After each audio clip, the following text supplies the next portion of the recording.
bosses who are racist with bigotry. So now we're in the year ending of 2016. We have a new president, and so a lot of people have fears and anxieties. So you have a job, you're holding down a job, and you're a person of color, minority, and you feel that your boss is being extremely bigoted and racist. And they can display this in any way, shape, or form in the workplace. Usually, bosses who are closet racists don't feel comfortable in public or off the clock saying racial comments and sparring with people of color when they're out of the workplace. So they take their racial bigotry and aggression to the workplace to abuse co-workers and employees with it. So a lot of times people like this are cowards and they have insecurities within themselves. So a lot of times they go to the workplace and they may make you do things that are not in your job description. They make you do things that they know they wouldn't probably do if they were in your shoes. And they make fun of maybe how you look when your back is turned, talk about you behind your back to other employees and coworkers, make you feel belittled, and they don't value your work skills, and you're underrepresented and underappreciated in the workplace. If you experience this, go to your human resources and file a complaint. If you don't feel comfortable coming out and saying what's going on in the workplace, seek out how to report workplace bullying, violence, harassment of any form anonymously.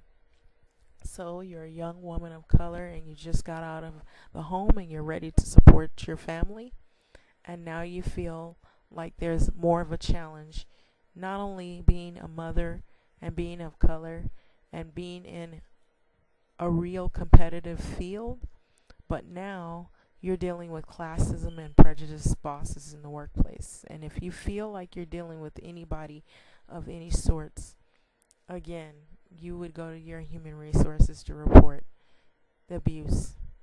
It happens. It's unfortunate. And now that we have a new president, President Donald Trump, we're probably going to experience some hatred, some bigotry, and some prejudiceness from people whom may look white or they are white. And there are some people that do go to the workplace and abuse their authority over others based on race. It doesn't happen with everyone, but it does happen. And so if you have maybe a abusive female or male boss and they happen to be white and they use this election as a tool to try to be mean, again, you'd have to do the same thing, report it. But it would be hard because bosses, sometimes you hate seeing them every day. You have to see that face. They may make you feel miserable, maybe even drive you crazy, but you have to do the same thing. Make sure you document comments. You might even want to use your cell phone and press record so you can comment some of the things that they do while you're at work. The more you have, the more information that you can prove about the individual is the better off you will be. Or maybe it's not even worth it, because sometimes people feel if they've been in a job and they have friends in higher places, they know they're not going to get fired. So they feel they have tenureship. And tenureship is someone who feels that if they've reached like 10 years, they can't be fired. They can only be given warnings. They'd have to do something extremely horrible to get fired. And it takes a paper trail, depending on what kind of job it is. So feeling trapped with no other job options is another issue that some people face. So what you would probably have to do, which would be a long, painstaking process, is seek out other job options through looking on websites and looking at what pay scales they offer and what skills they're looking for. And if you fit those criteriums, you might want to apply and go through the necessary steps to set yourself up so you don't feel trapped in these jobs with people who are very extremely racist, prejudiced, or there's sexual aggressions being made at work, sexual harassment and abuse.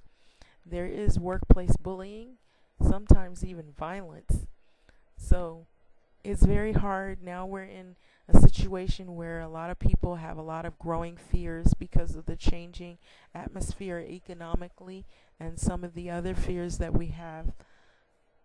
You live paycheck to paycheck, and your paycheck's already spent before you get it. So you don't want to job hop.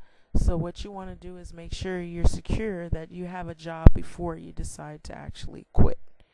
And quitting might be the best option, but always make sure you have another job lined up so that you won't be left without a job and jobless, because we know that in this economy, in this day and age, we don't want to be without any type of means of making any money, at least to support ourselves and our families.